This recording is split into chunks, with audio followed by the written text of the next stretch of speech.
So you want to become an insurance agent but don't know where to start or what to do, then this video is for you.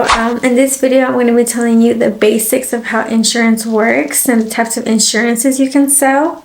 Then I'm going to be going into how to search for the right agency for you. And I'm also going to be actually talking about how to get licensed in your state. Well, I'm going to be talking about Texas specifically because I'm in Houston, Texas. So I recommend that before you even get licensed, that you find an agency that you kind of know that you want to work in, whether that's captive or broker. And the difference between the two is that a captive agent, they're with one company only. So let's say, for example, Allstate, they only work with Allstate. So the agency is the office that you're going to be at, and then there's the company that's above that, which is the actual one that's selling the insurance to the customers. So State Farm, for example, they are captive as well. So State Farm agents only work with State Farm company. Now there are other agencies like Freeway Insurance here in Houston. For broker agencies, it's gonna be more where they work with different types of companies. So they'll have like Progressive, they'll work with Infinity, they work with multiple companies. So a broker works with multiple companies. Captive agents only work with one company. So right now I'm a captive agent. I work for Allstate and I only sell Allstate insurance.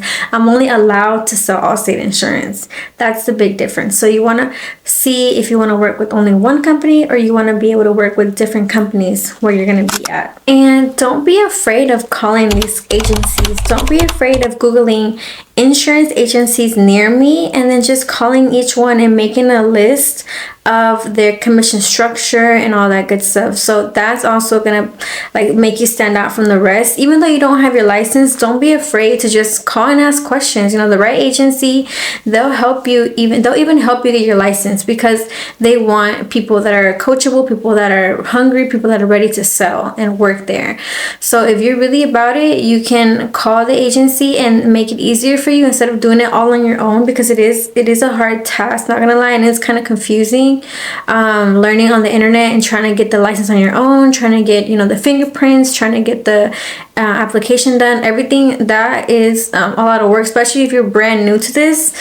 I feel like it's better that you find an agency where you can apply and interview and then have them give you an opportunity even if you're not licensed, because then you can call them for help, like, hey, because every state is different too. So I'm in Texas, right, but you may be in Ohio or whatever. So it's good that you have a local agent that you're working with that can help answer those questions, that's been through the same steps that you're going to go through.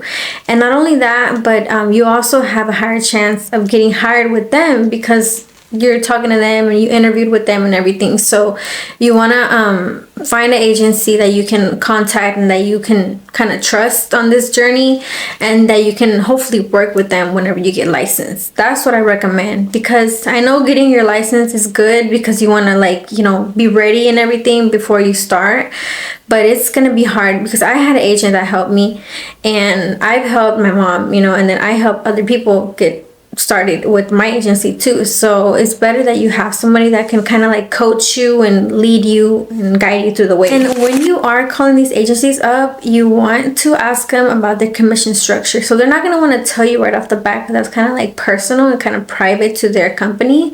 But once you do get hired, you want to have questions that you ask on the interview as well. You know, you don't just let them interview you, you interview them too, because they're also applying to be your agent too, because people right now, especially if you're bilingual, they need new hires. They're looking for agency. They're looking for like producers that can produce and that can sell.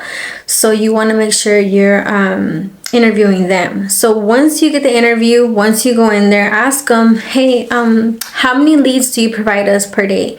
So leads are people that are potential customers that you can sell. If they're not giving you any leads, it's going to be hard for you to sell. So a good agent, they'll give you a good balance of leads that you can work, and then you have to also find your own leads in either their system or to people that you know, like referrals. So a good agent will have a balance of those. some agents don't provide leads. They're like, well, you have to go out there and look for your own customers. That's going to be a little bit harder if you're new. So that's what I recommend. You ask them, how many leads are we going to get, or what kind of leads do you work with? What kind of marketing do you do? Do you go to events? Do you work with realtors? Do you give us like a budget for us to work with other realtors or other loan officers, other people that can give us business? So you want to ask them, what is their marketing strategy? Because if they have a good marketing strategy, then you will also do well as well, because you're working for them. Of course, if they're known, then you're going to be known too. My agent, he does a lot of internet leads, but that's going to be changing. The market is always changing. It's going to be changing in 2025. So for the next year, we're not going to be doing as many internet leads anymore. So we have to look for other sources. Ask them about the leads they're providing, their marketing strategy, and you also want to ask them about the commission structure. So ask them if there's any tiers, how many items, or how much premium you have to sell to get to that commission, so you know if it's attainable. And then also, once you ask them about the commission structure, make sure you ask how many agents in your office are hitting that commission bonus today, because you want to make sure it's attainable. You want to make sure that the agency that you're working for doesn't have like unrealistic expectations that they want you to hit like 80K premium every month, but nobody in the office is hitting that right now.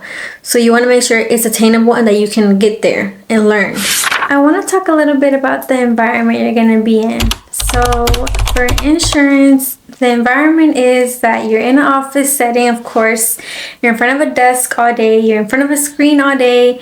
And you're typing a lot of emails. You're making a lot of phone calls. So phone calls is the number one thing you're going to be doing starting this journey. So once you get the job, you're going to be like, oh, it's just, maybe you have a different idea. But no, it's just going to be phone calls, emails, and texting now. We do texting. So it's pretty much, at least the way we work with internet leads. So we work on internet leads, which means that people put their information on the internet, right? And then we call them out to sell them insurance, to help them with the quote and all that good stuff. So you have to have really good telemarketing skills. You want to be good at talking over the phone. That's a really big thing that you want to be good at. So if you have phone anxiety, if you have anxiety in general with people, you want to work on that, because this job will require you to put yourself out there over the phone. Not really in person that much. In person, we don't really get a lot of walk-ins. We do, but it's not a lot.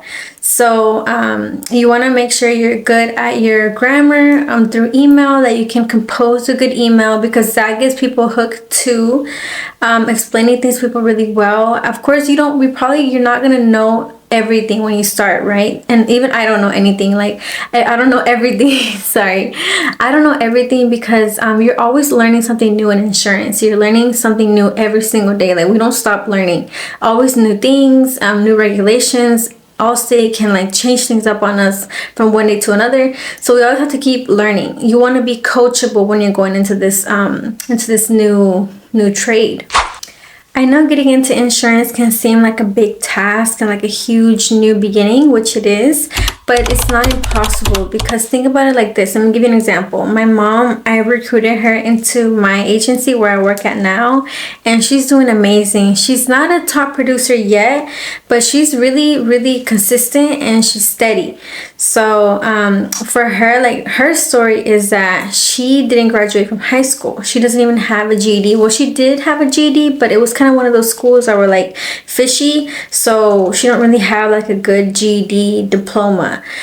She didn't finish high school, and she didn't have any computer skills. She knew how to turn on a computer, but it was really hard for her to type and for her to find all the tabs. She really struggled with all that. So she had no computer skills.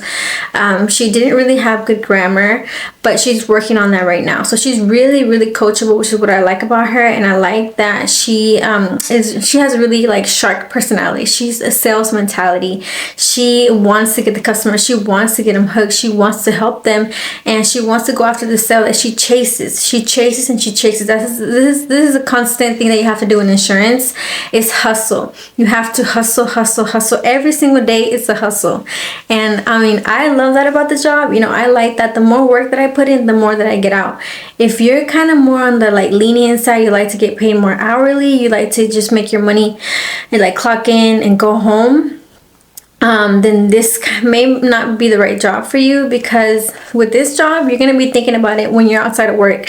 You may not want to work overtime if you don't have to. If you don't want to, you don't have to work on the weekends. But for me, if you know, if somebody wants me to call them on Saturday, I'll be calling them on Saturday. If you want me to call you at 8 p.m., I'm going to be calling you at 8 p.m. because I want to get that sale, because we get paid mostly commission.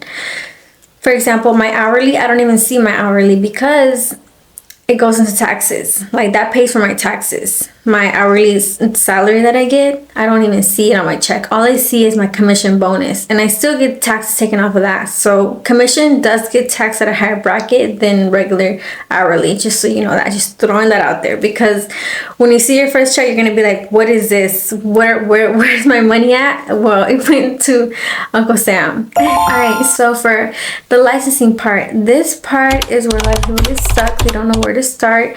But like I said, if you have an agent that's working with you already, it's going to be a lot easier. But let's say you don't have an agent that's working with you. Let's say you're going to do this all by yourself. Once you get licensed, and you're going to apply to a company. Okay, great.